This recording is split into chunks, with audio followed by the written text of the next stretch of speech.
ciidamada Somaliland ee fadhigood yahay magaalada Buuhoodle ayaa maanta u dabaaldegay sanad guuradii 27 ee ka soo wareegtay aas-aaska ciidanka Somaliland oo maanta ku beegan saraakiisha ciidamadan ayaa waxay sheegeen inay ka shaqeeyaan ciidankooda nabadgelyada deegaanka Buuhoodle waxayna habari u dareen ciidanka Somaliland meel kasta uu joogo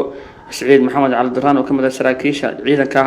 ayaa isagu halkan ka hadlay iyo saraakiil kale Rahmaan Rahiim marka hore Ilaahay baa mahadle baadeen halkan waxaan u taaganahay maanta xafladii labada Febraayo ee ciidanka qaranka ciidankaas oo heegan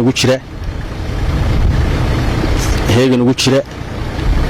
deegaanka iyo xafladda oo maanta ah inuu maro iyo dabaaldegii maanta Febraayo ee ciidankuna waa ciidan la yaqaan oo deegaanka ka shaqeeya ciidanka kaliya ee deegaanka ka shaqeeya ciidan nabadgelyo weeye oo ku salaysan nidaamkiisa nabadgelyada wixii awaamiir ee halka u taaganahayna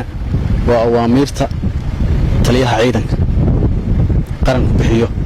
amarkiisa fulinayna waxaan hambalyo u diranaa dhammaan ciidanka qaranka meel kasta uu joogo maanta oo ay xafladii 2 Febraayo tahay deegaankan ku shaqeynaa hooyinka deegaanada ka dhaca dadku waa isku dhacaya inaanu xalino aanu gacan aanu ku qabanno aanu ku soo dabaalno nabadgelyo dabaaldega maanta waa maalinkii ciidamada la aasaasay oo loo dabaaldegay Soomaaliland marka waxaa la qaybsanayaa dhammaan ciidanka qaranku meel kasta uu joogo maanta waa dabaaldeg wasaaradda gaashaandhigga waxaan u diranaa wasiirka howlaha guud oo wasiirkii deegaanka ahaa ayaanu hambalyo u diranaa wasiirka gaashaandhigga taliyaha ciidanka nuux taani deeq jaamac samatar culijooga waxaan ahay kabtan saddex digle ciidanka Somaliland halkan ciidankan waa ciidankaad aragtaan waxaa Soomaalidu ku macmaada wixii in arkaan baa ilka gooyaan waa ciidanka degmada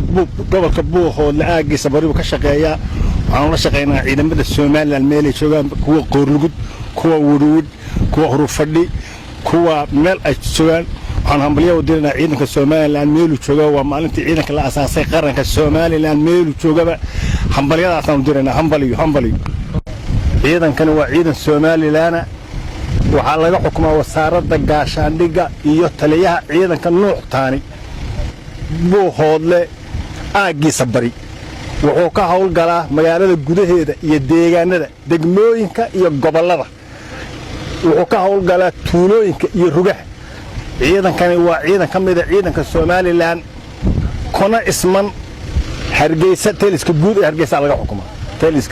Hargeysa laga xukumaa waxaa xukuma wasaaradda gaashaandhigga iyo taliyaha ciidanka nuux taani waa ciidan dawladeed wuxuu ka shaqeeyaa gobolka Buuhoodle iyo howlihiisa deegaanka